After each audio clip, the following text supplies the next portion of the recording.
Welcome to the Purple Elephant Show. I am your host, KC Phoenix. It is officially the weekend now, so now we can get on with the official Purple Elephant Show. As some of you may already know, the Purple Elephant Show is a weekend show. My morning political thought is a supplement to the Purple Elephant Show that I do during the week. As for my episode today, I was thinking about California out of all things because I've been in California now, or back in California, I should say, for 10 years. And before that, I was in California for 2.5 years. So a total of 12 and a half years. And things have definitely changed over the years as they've went on.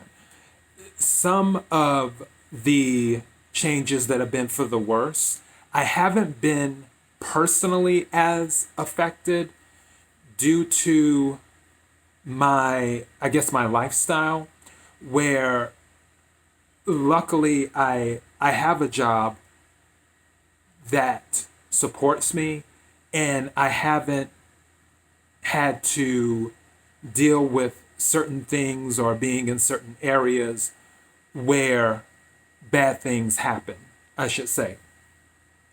And I'm thankful for that. I give thanks every day. However, when I look at the state as a whole and how a lot of people are affected, I keep asking myself, is this state worth fighting for? Is California worth fighting for? California has so much potential. When it comes to states, there isn't a state, and for those who are listening, whether or watching, whether you're in the United States or whether you're in another country, I can tell you California, the land of California, is one of the most beautiful pieces of land in the world. It can hardly be compared to anything else. And I've traveled, I've seen other places, I've done other things. California has everything. Like if you want to go to the beach, it has the beach. If you want to go out to the desert and do whatever in the desert, which people do, you can go to the desert. If you want to go skiing up north, you can go skiing up north. It has so many different types of terrain in California compared to other states. It's crazy what this state has. And the culture of California is amazing. I love this state, and I love that I've been able to call the state my home for so long, because before I moved to California, I lived in other states. I lived in Florida, I lived in South Carolina, I lived in North Carolina, I lived in Georgia. So I have lived in other states in the South. And I've, of course, visited other states. I used to travel all the time with my family across the United States. And also, I've driven cross country several times before I coming to California and leaving and so on and so forth. But the drawback here is that there is a supermajority in California. There are Republican representatives, but it doesn't mean much. The system is designed now where you can't, I'm not going to say you can't, it would be almost impossible to get a balanced group within the state legislature of California. It would be almost impossible because of how the rules have been reworked with ballot harvesting, jungle primaries, which for those of you who don't know what jungle primaries are just another way to keep Republicans out. Instead of it being the regular primaries where a Republican runs, a Democrat runs, and maybe someone else independent, the jungle primary is everybody runs, and then you take the top two who receive the most votes. But the top two are usually Democrats. Just like with Senator Feinstein in the primary that had happened before, it was her, and I would believe it was the De Leon or somebody like that, but both of them were Democrats. So it didn't really make sense. When it comes to the jungle primaries, it was designed that way by the state legislature, which is the Democrat supermajority, because they already know Democrats will get the most votes here in California. So a Republican will rank in probably 3, 4, or 5, but Democrats will be 1 or 2. And Republicans, yeah, they can still run against if they don't make it via the primary, but the whole jungle primary process was created to sort of push people out. And that was one of the things I didn't like.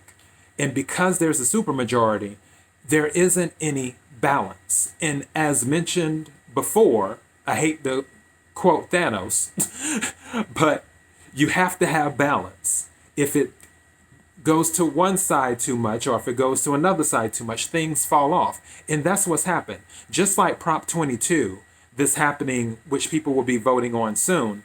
The reason Prop 22 happened was because a bill was passed that didn't allow people who were driving for Uber or Lyft to be independent contractors. The Uber and Lyft were then going to be required by law to register them as employees versus independent contractors. And Uber and Lyft were like, we can't afford this. We can't do this. So Uber and Lyft were considering leaving the state of California. And on top of that, with businesses leaving because of theories, I'll say, that are not fully thought out versus looking at things from a business standpoint, people create these laws and pass them in California when they don't know anything about business, and then it affects the companies.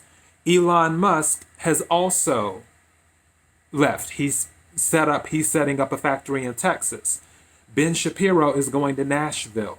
There are tons of people. Grant Cardone had left California. He still visits, but he had left and took his business. He moved to Florida. There are tons of people who have left due to regulations in California.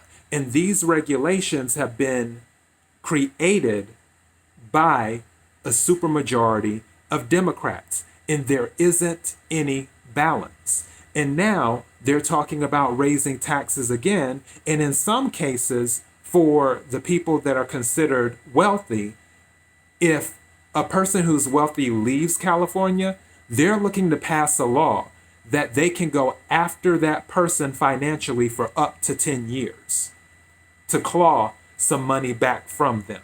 So if they raise taxes and someone who has the means to leave is like, okay, well, I'm out of here, then California can still go after them, and that person will still be liable for taxes. These are the things that are happening when you have a supermajority and things run unchecked and there's not balance. It's swinging too far to one side, and it creates catastrophe, chaos, and unrest. The thing with rolling blackouts, because one side is so strong on the environmental side and so against using fossil fuels and other resources to have a balance. There's nothing wrong with using green energy. If you're able to use green energy and it works and it helps the environment, go for it. But you just can't say, oh, well, we're just going to go straight to green and not have any backups anymore if something happens, because of their ideology, because of their extreme stances, because they have been unchecked. Now we have had to deal with rolling blackouts in California.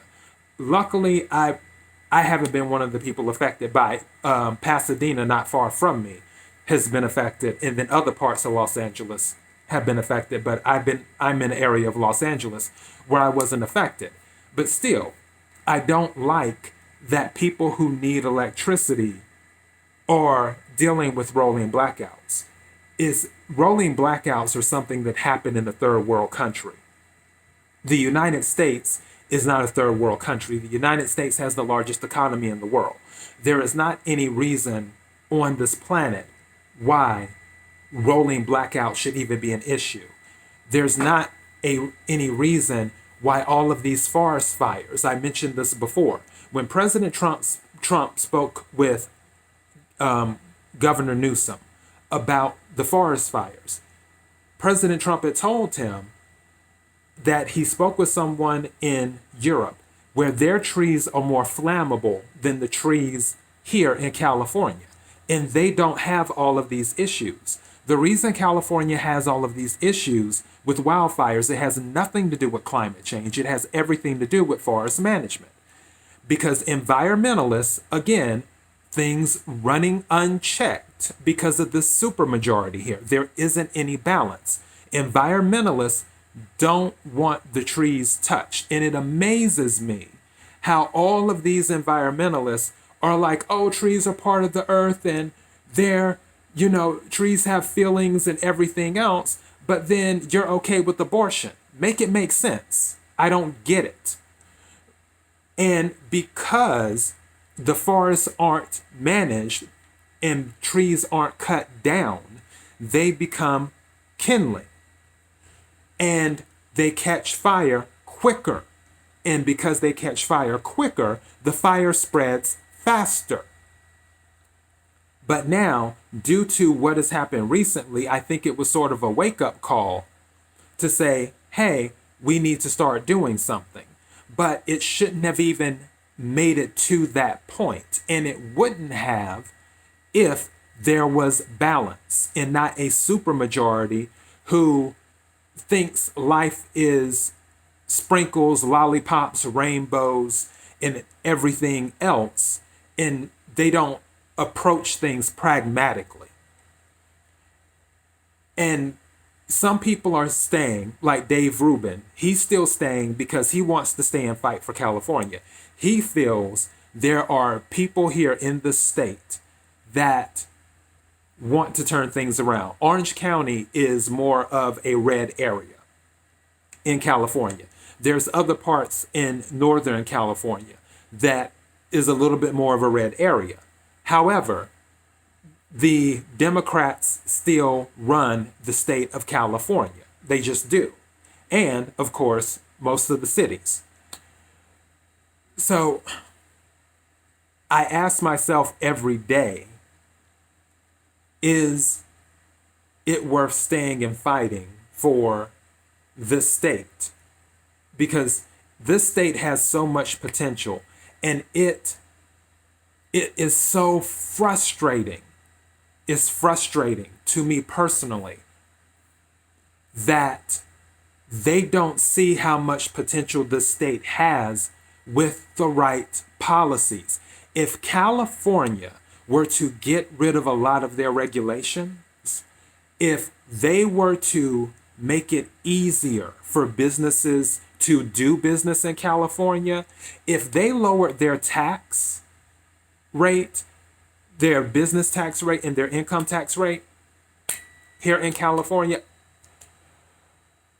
I honestly believe that California could easily pick up another 3, 4, 5 million residents within a few years. Easily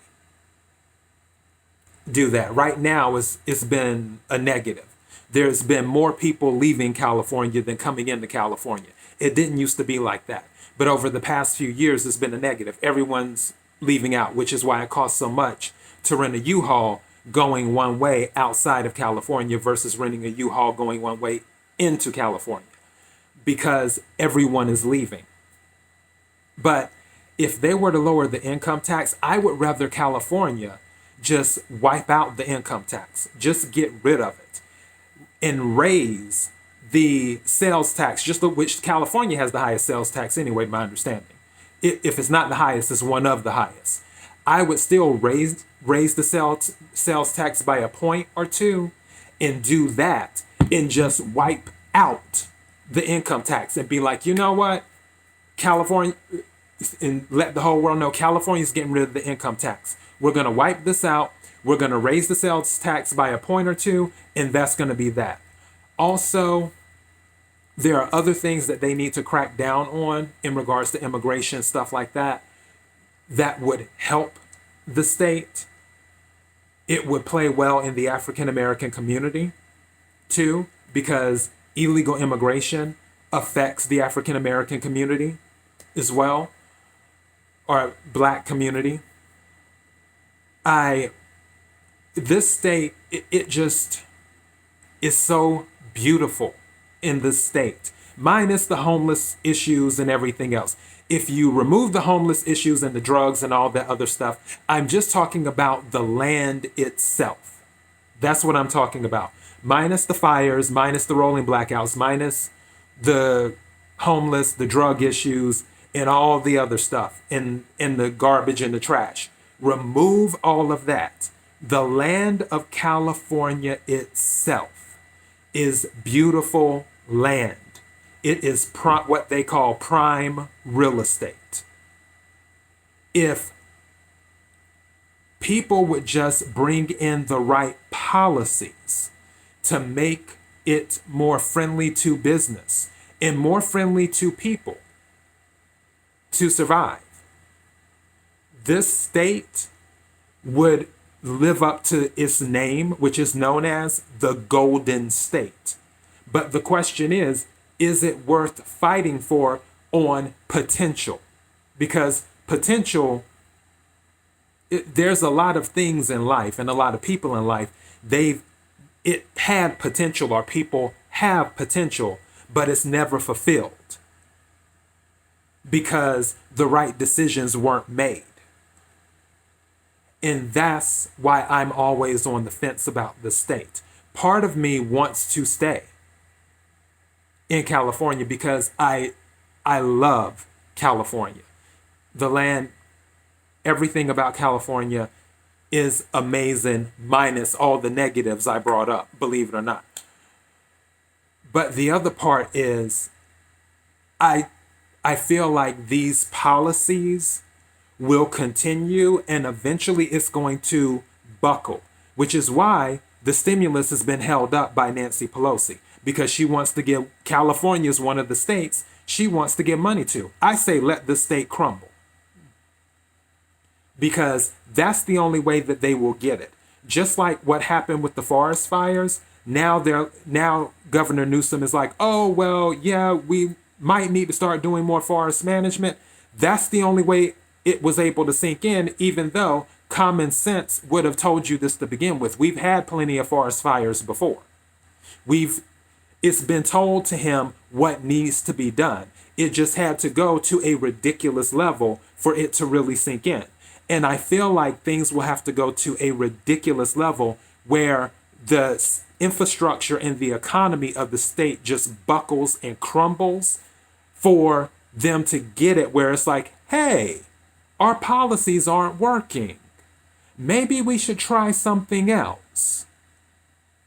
But that's my thought on that. I want the state to do better. And I want to stay in California.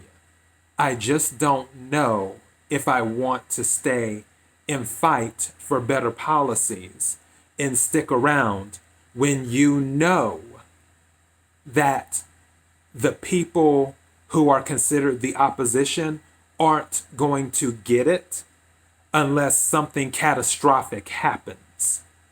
And usually after something catastrophic happens, it's too late. Just like with all these fires and everything and all, in the millions of acres of land that have been lost. So I don't know. I don't know. But I just wanted to bring that up and cover that on today's episode.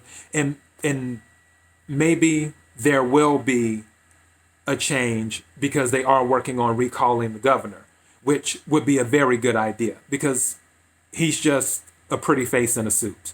That's all he is. The governor is not that bright.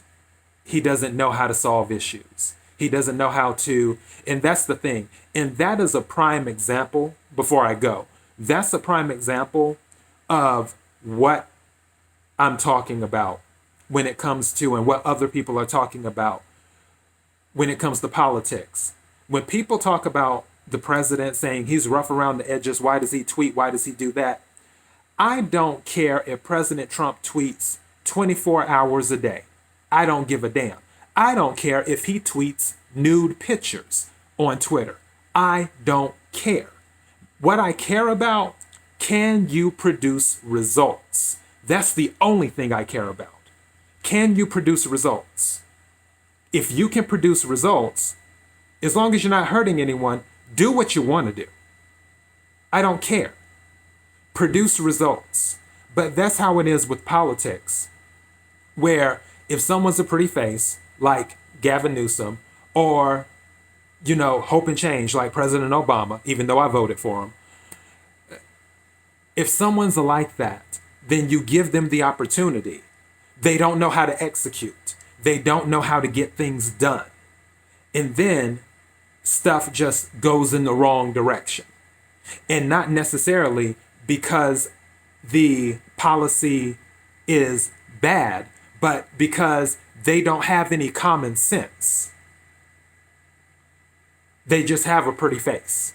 And they don't know how to use critical thinking skills to approach things, where if they're given an idea or all these ideas from their constituents or from the people in the legislature that works along with the executive branch, they don't know how to use critical thinking skills to say, oh no, that's not going to work. That can't possibly work. Raising taxes on the rich, the rich have the means to leave. It's not going to work. Why are we doing this? And if we raise taxes, if they stay, eventually we're going to run out of rich people to tax. So it's a thing of people electing people who know how to produce results that lift up everyone of all backgrounds. I don't care if you're Democrat, Republican, Independent, Whig Party, Green Party. I don't care. Conservative, liberal, it doesn't matter to me. It doesn't matter your religion. It doesn't matter your sexual orientation. It doesn't matter your sex. It doesn't matter what you identify as. I don't care.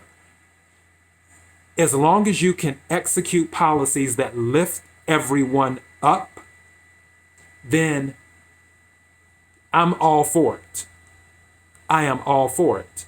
But when you don't have balance and you have things on a runaway train out of control, stuff is just going to continue to crumble.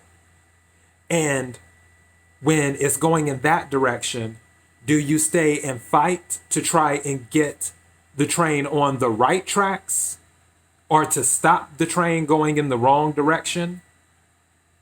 Or do you just get off the train altogether? So I'm still conflicted. But anyways, that's all I have. Thank you for supporting The Purple Elephant Show. ThePurpleElephantShow.com is the main podcasting platform. The Purple Elephant Show on Parler. We can parlay. The Purple Elephant Show on Instagram. Facebook.com/The Purple Elephant Show. You can swing by the page, give a like, and follow. Also on Twitter @RealTPES. And if you're watching this on YouTube or Daily Motion, if you hit the subscribe button on YouTube, followed by the notification bell, you will know when I upload a new Purple Elephant Show episode on the weekend, or if I do my daily thought videos during the week. Thank you again to all who have been supporting the show. I sincerely appreciate it more than you will ever know. Be blessed.